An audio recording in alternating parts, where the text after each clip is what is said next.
प्यारे बच्चों, आपका मेरे चैनल भगवान जीआईसी कोडदार में बहुत बहुत स्वागत है। आज हम कक्षा 9 वार्षिक परीक्षा के लिए विज्ञान का पेपर हल करते हैं। आइए वीडियो शुरू करते हैं। प्रश्न 1, जल का क्वथनांक है 100 केल्विन, 273 केल्विन, 373 केल्विन या 400 केल्विन। सही आंसर है इसका 373 केल्विन। निम्न में से सोडियम का सही इलेक्ट्रॉनिक विन्यास कौन सा है? 28, 281, 821 या 128। सही आंसर है इसका 281। कोशिका की आत्मघाती थैली कहलाती है लाइसोसोम, राइबोसोम, केंद्रक, हरितलवक। आंसर है इसका लाइसोसोम।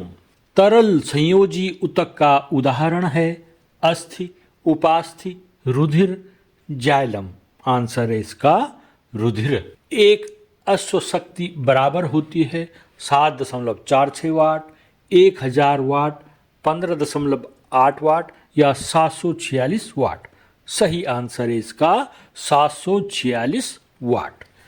ओजोन परत हमारी रक्षा करती है पराबैंगनी विकिरण से, वर्षा से, कार्बन डाइऑक्साइड से, प्रदूषण से। सही आंसर है इसका पराबैंगनी विकिरण से। भोजन का स्थानांतरण होता है जाइलम, फ्लोएम, पित्त या कॉर्टेक्स से। आंसर है इसका फ्लोएम से। निम्न में से कौन तत्व है?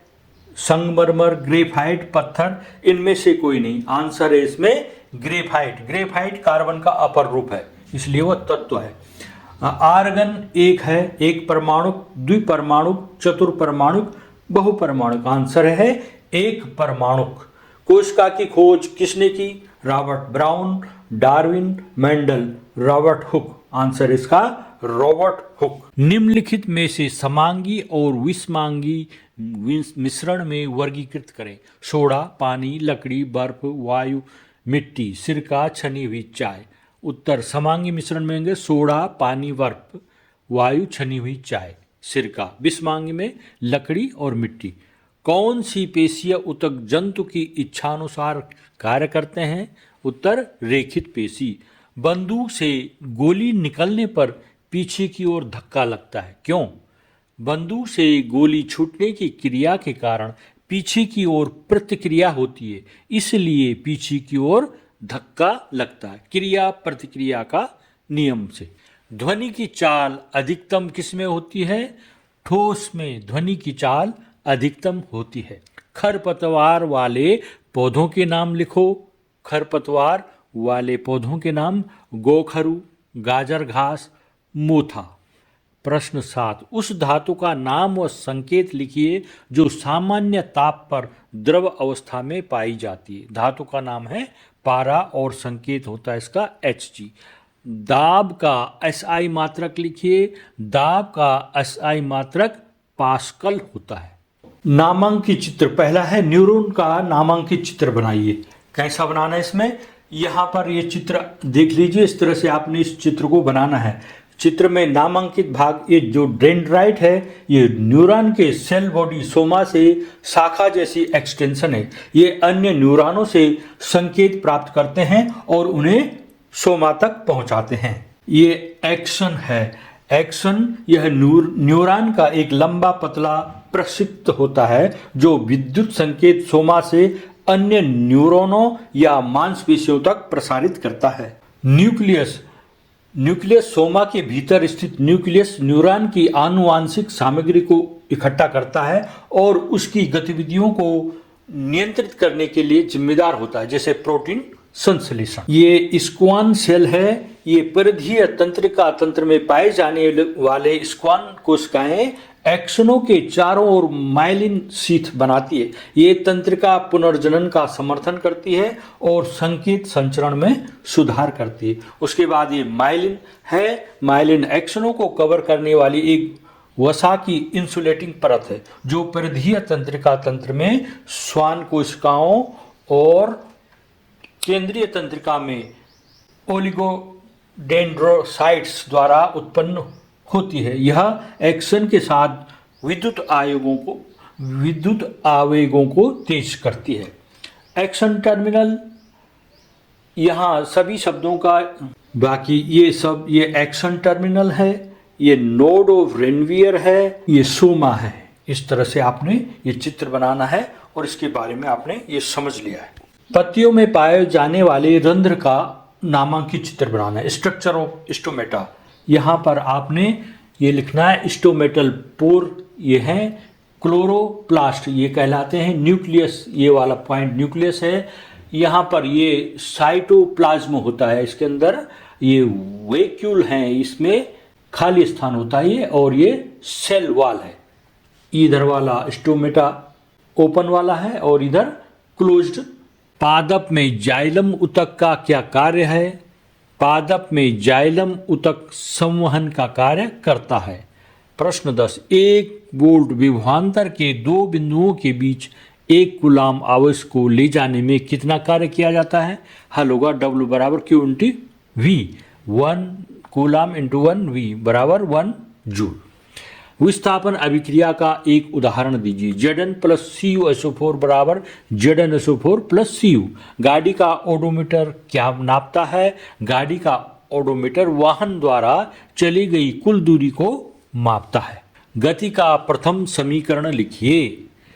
गति का पहला समीकरण v equal to u plus a t है, जहां u प्रारंभिक वेग और v अंतिम वेग समय t है तथा a त्वरण है। RNA एवं DNA का पूरा नाम लिखिए। RNA का पूरा नाम राइबो न्यूक्लिक अम्ल, DNA का पूरा नाम डीऑक्सी राइबो न्यूक्लिक अम्ल। कवक किसे कहते हैं? कवक एक प्रकार के जीव हैं जो अपना भोजन सड़े गले मृत कार्बनिक पदार्थों से प्राप्त करते हैं। ये अपमार्जक के रूप में कार्य करते हैं। किसी एक कोशिकीय जीव का नाम लिखिए। एक कोशिकीय जीव का नाम है अमीबा। गुरुत्वीय त्वरण से आप क्या समझते हैं? उत्तर, जब कोई वस्तु पृथ्वी की ओर गिरती है तो पृथ्वी के आकर्षण के कारण वेग के परिमाण में परिवर्तन होता है। वेग में यह परिवर्तन त्वरण कहलाता है। यह त्वरण पृथ्वी के गुरुत्वीय बल के कारण है, इसलिए इसे गुरुत्वीय त्वरण कहते हैं। मिश्रण और यौगिक में अंतर बताइए। उत्तर लिखेंगे आप, जब तत्व या यौगिक को केवल मिश्रण बनाने के लिए मिलाते हैं किंतु किसी नए यौगिक का निर्माण नहीं करते, और यौगिक में तत्व क्रिया कर एक नए यौगिक का निर्माण करते हैं। मिश्रण में मिश्रण के संगठन को बदला जा सकता है। यौगिक में नए पदार्थ का संगठन सदैव स्थायी रहता है। मिश्रण उसमें उपस्थित घटकों के गुणधर्मों को दर्शाते हैं। यौगिक में नए पदार्थ के गुणधर्म पूरी तरह से भिन्न होते हैं। मिश्रण में घटकों को भौतिक विधियों द्वारा आसानी से अलग किया जा सकता है, जबकि यौगिक में घटकों को केवल रासायनिक या विद्युत रासायनिक प्रतिक्रिया द्वारा ही पृथक किया जा सकता है। फ्लोएम की पौधों के लिए उपयोगिता बताइए।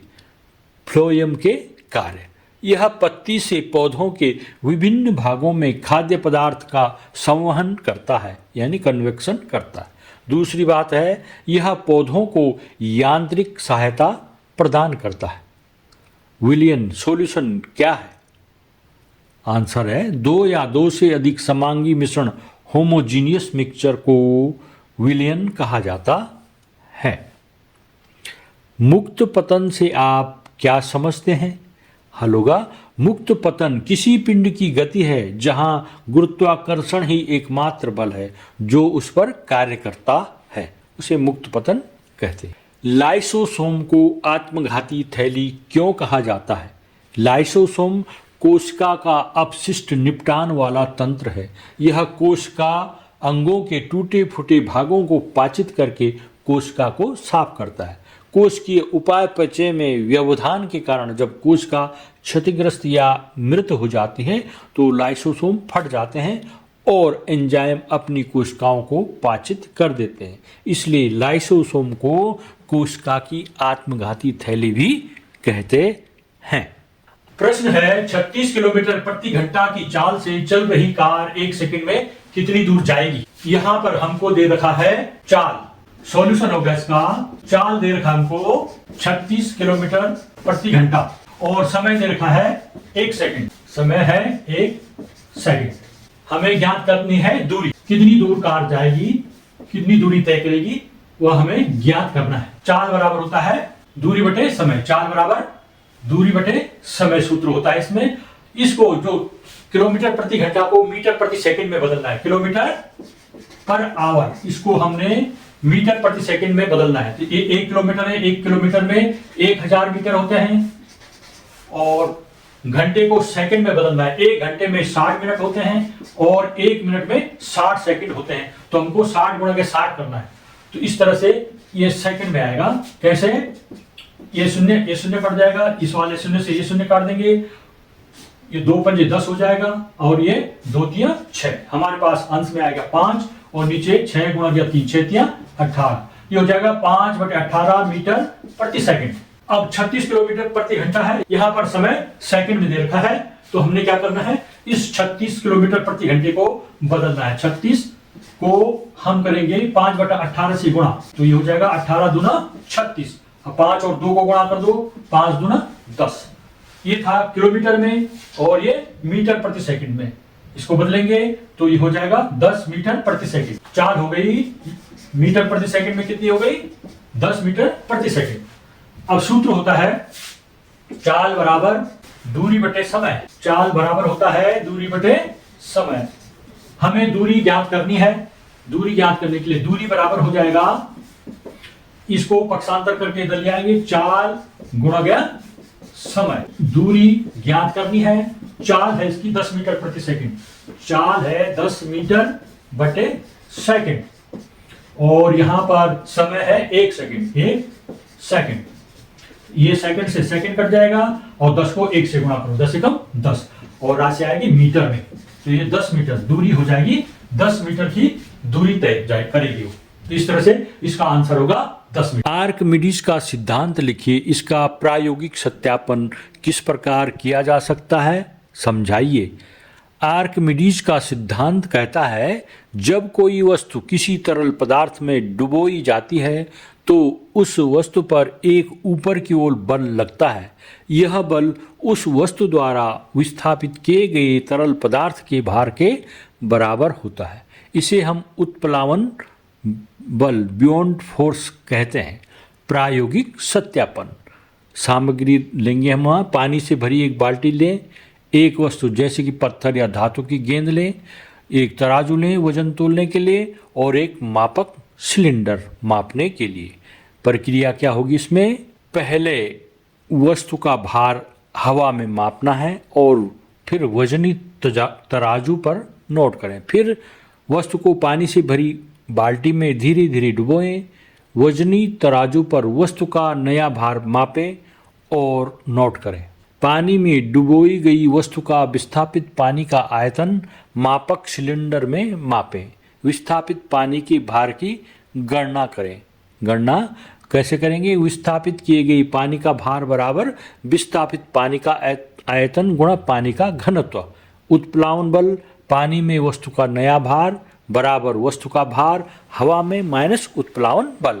आर्किमिडीज का सिद्धांत इस प्रायोगिक सत्यापन से सिद्ध होता है, क्योंकि उत्प्लावन बल विस्थापित किए गए पानी के भार के बराबर होता है। प्रश्न 27, जीवन के लिए पानी क्यों आवश्यक है? उत्तर, जीवन के लिए पानी का महत्व बेहद अधिक है और यह कई प्रकार से आवश्यक है। यहाँ कुछ प्रमुख कारण बताए गए हैं। जीव विज्ञानिक कार्य, सभी जीवों के शारीरिक कार्य करने के लिए पानी आवश्यक है। यह शरीर के विभिन्न अंगों में पोषक तत्वों को पहुंचाने, तापमान को नियंत्रित करने और विषैले पदार्थ को बाहर निकालने में मदद करता है। दूसरा, कोशिका की संरचना और क्रियाएं। पानी कोशिकाओं की संरचना और कार्य को बनाए रखने में महत्वपूर्ण भूमिका निभाता है। कोशिका के अंदर की विभिन्न जैव रासायनिक क्रियाएं पानी की उपस्थिति में ही संभव होती हैं। जैविक संक्रियाएं, पाचन, उत्सर्जन और अन्य जैविक संक्रियाएं सही तरीके से काम करने के लिए पानी पर निर्भर करती हैं। पौधों के लिए पानी पौधों के लिए भी आवश्यक है। यह उन्हें पोषक तत्वों को सोखने, निर्माण फोटोसिंथेसिस करने और बढ़ने में मदद करता है। पारिस्थितिकी तंत्र, सभी जीव जंतुओं और पारिस्थितिक तंत्र के लिए पानी का होना अत्यावश्यक है। यह जलवायु को नियंत्रित करने में भी मदद करता है। मानव उपयोग, मनुष्यों के लिए पानी आवश्यक है, पीने, भोजन बनाने, साफ सफाई करने और खेती के लिए। इस प्रकार पानी जीवन की सभी क्रियाओं और प्रक्रियाओं के लिए एक मूलभूत आवश्यकता है।